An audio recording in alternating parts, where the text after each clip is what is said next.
Dans cette vidéo, nous allons voir ce qu'est un cristal parfait et comment nous pouvons simplement le décrire à partir de deux notions indépendantes, le motif et le réseau de translation tridimensionnel. Au cours de la présentation, je vais aborder les notions de nœud, de droite nodale, de plan réticulaire et de maille.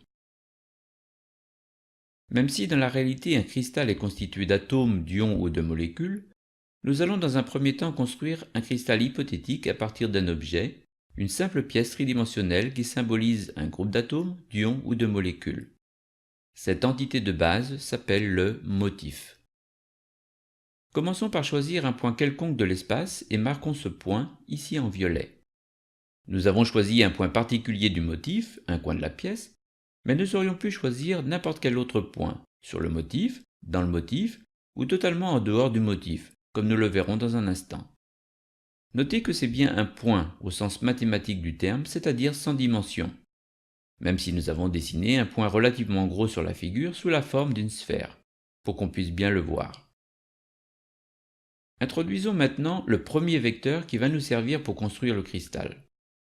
Dupliquons le motif en le translatant d'une fois, deux fois, trois fois le vecteur, etc., jusqu'à l'infini. Et faisons la même chose dans l'autre sens jusqu'à moins l'infini.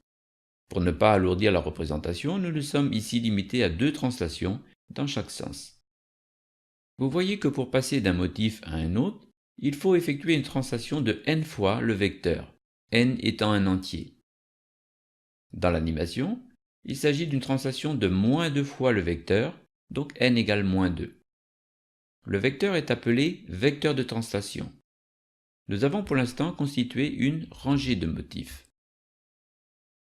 Introduisons un second vecteur de translation non collinéaire au premier, c'est-à-dire dans une autre direction. Notez que ce vecteur n'est pas nécessairement perpendiculaire au premier, ni d'ailleurs de même norme, c'est-à-dire de même longueur. Dupliquons alors la rangée tout entière en la translatant selon ce second vecteur, et comme tout à l'heure, dans les deux sens, de moins l'infini à plus l'infini. Nous avons maintenant construit un plan de motifs. Ajoutons un troisième vecteur non complanaire aux deux premiers. Notez à nouveau que ce vecteur n'est pas nécessairement perpendiculaire aux deux premiers vecteurs. Poursuivons la construction avec le troisième vecteur comme nous l'avons fait avec les deux premiers. Nous avons alors obtenu un cristal. Un cristal est donc constitué d'un motif, qui, rappelons-le, sera dans la réalité un seul atome, un groupe d'atomes, d'ions ou de molécules, un motif répété périodiquement dans les trois directions de l'espace. La périodicité dans chacune des directions est donnée par un vecteur de translation. Nous allons maintenant mettre en évidence tous les points équivalents au premier point que nous avons choisi pour construire le cristal, c'est-à-dire tous les points en bas à gauche des motifs. Comme le cristal est supposé infini dans les trois directions de l'espace, c'est-à-dire sans limite et donc sans effet de bord, en nous positionnant sur n'importe lequel de ces points et en regardant dans une direction et un sens bien définis, vers la droite par exemple, nous voyons toujours strictement la même chose. Il nous est impossible de dire où nous sommes réellement dans le cristal. Il serait nécessaire de définir au préalable un des points comme origine de l'espace pour permettre de nous localiser. Relions tous les points les uns aux autres selon les vecteurs de translation. Nous obtenons ce qu'on appelle le réseau de translation tridimensionnel.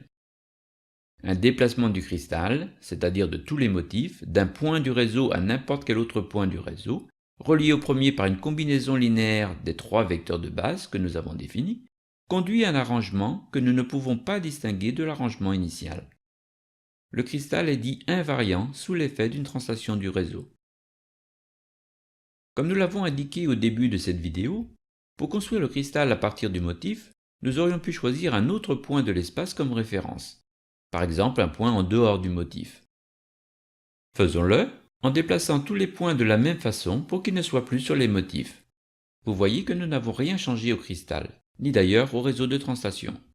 Seule la position des motifs par rapport au réseau, ou si vous préférez du réseau par rapport au motif, est différente. Cachons momentanément les motifs, c'est-à-dire le cristal. Par construction, les points violets sont aux intersections du réseau. On appelle ces intersections les nœuds du réseau.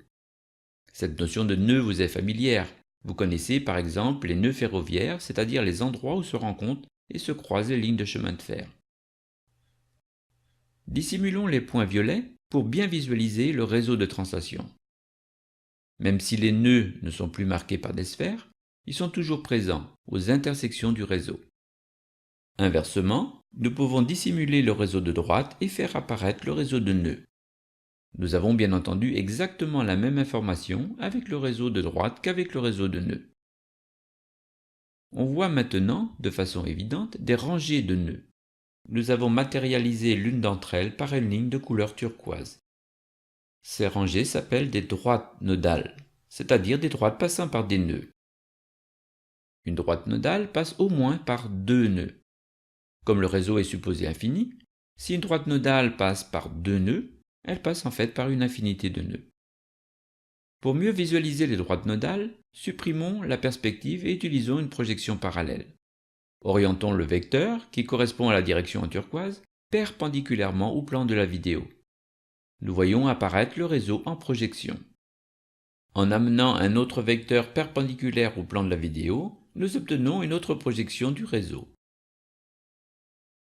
Revenons à une vue quelconque. Nous voyons qu'il existe des droites nodales qui ne sont parallèles à aucun des trois vecteurs de base. L'une d'elles est matérialisée en turquoise. Pour mieux voir cette droite nodale, réintroduisons le réseau de translation en jaune.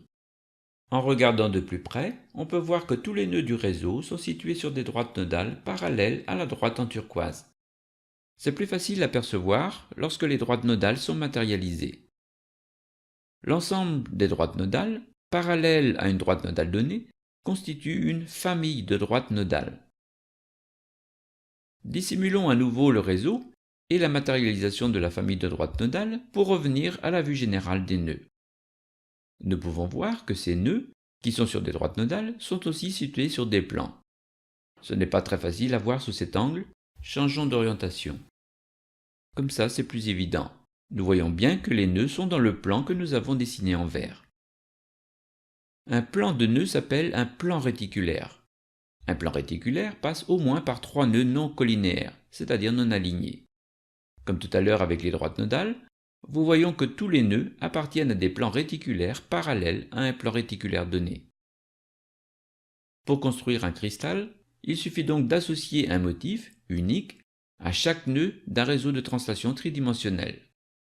Notez bien que l'association motif-nœud est strictement partout la même, aussi bien pour le positionnement du motif par rapport au nœud que pour son orientation dans l'espace.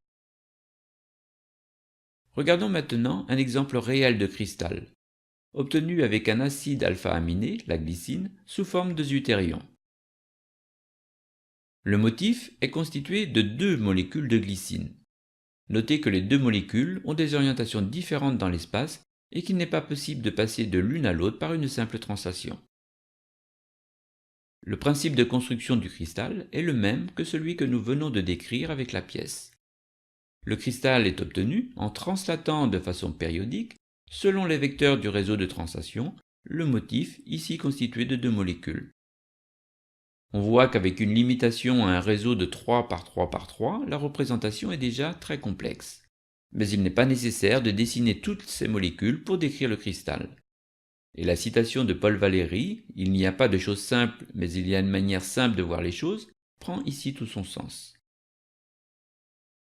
Reprenons le cristal initial, construit à partir d'un motif symbolique constitué d'une pièce qui symbolise un groupe d'atomes, d'ions ou de molécules. Nous avons masqué tous les motifs sauf un, que nous avons gardé au sein du réseau de translation. Les trois vecteurs de translation, qui ont servi à construire le cristal, définissent un parallépipède. Ce parallépipède s'appelle la maille.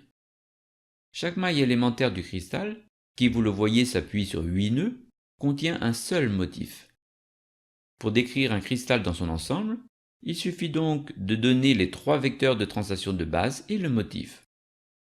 Par construction, toutes les mailles du cristal sont identiques et ont strictement le même contenu, le motif. Ce motif est placé dans chaque maille exactement au même endroit et avec la même orientation. Les trois vecteurs sont conventionnellement appelés A, B et C. Ils forment un trièdre direct, c'est-à-dire qu'ils sont orientés comme le pouce, l'index et le majeur de la main droite. Masquons momentanément le motif pour ne garder que la maille.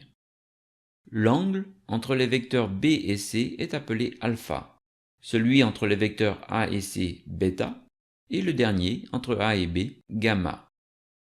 Notez que pour se souvenir du nom de l'angle entre deux vecteurs donnés, il suffit de prendre la lettre grecque correspondant à la lettre latine du vecteur qui manque. Par exemple, l'angle entre A et B est gamma, troisième lettre grecque. Pour décrire totalement la maille, il faut donc donner 6 grandeurs A, B, C, alpha, bêta et gamma, que l'on appelle les paramètres de maille. Élargissons un instant la figure pour visualiser 8 mailles voisines. Notez que les mailles sont adjacentes et qu'il n'existe aucun espace entre elles, quelle que soit la forme du parallélépipède utilisé. Vous voyez que le nœud au centre du dessin est commun aux 8 mailles. On peut donc dire qu'il appartient pour 1/8 à chacune des mailles. Comme une maille comprend 8 sommets, et donc 8 nœuds, chacun partagé par 8 mailles, elle contient 8 fois 1/8 de nœud, soit 1 nœud en moyenne. Une maille qui ne contient qu'un seul nœud en moyenne est dite primitive.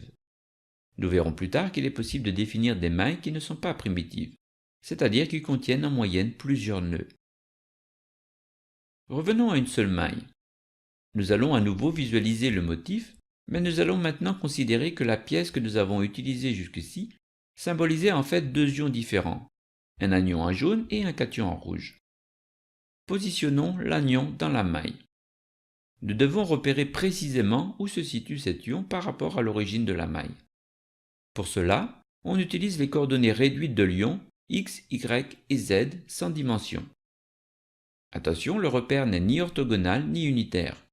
Les coordonnées de l'ion sont obtenues en projetant la position de l'ion sur les axes de façon oblique, c'est-à-dire parallèlement aux faces de la maille. Les coordonnées réduites sont obtenues en divisant les coordonnées absolues par les normes des vecteurs A, B et C. La position de l'ion est alors donnée par le vecteur x fois A, plus y fois B, plus z fois C. Positionnons maintenant le deuxième ion du motif, le cation. Cet ion est repéré de la même façon que le premier, avec 3 coordonnées réduites. Supprimons les indications des coordonnées. Nous avons sur cette figure toutes les informations nécessaires pour construire le cristal, puisque nous savons que la structure périodique consiste en un motif, le contenu de la maille ici constitué de 2 ions, répété selon les translations du réseau. Dans cette vidéo, nous avons vu comment décrire un cristal à partir d'un motif et d'un réseau de translation tridimensionnel. Nous avons vu les notions de nœud, de droite nodale et de plan réticulaire, que nous allons préciser dans une autre vidéo.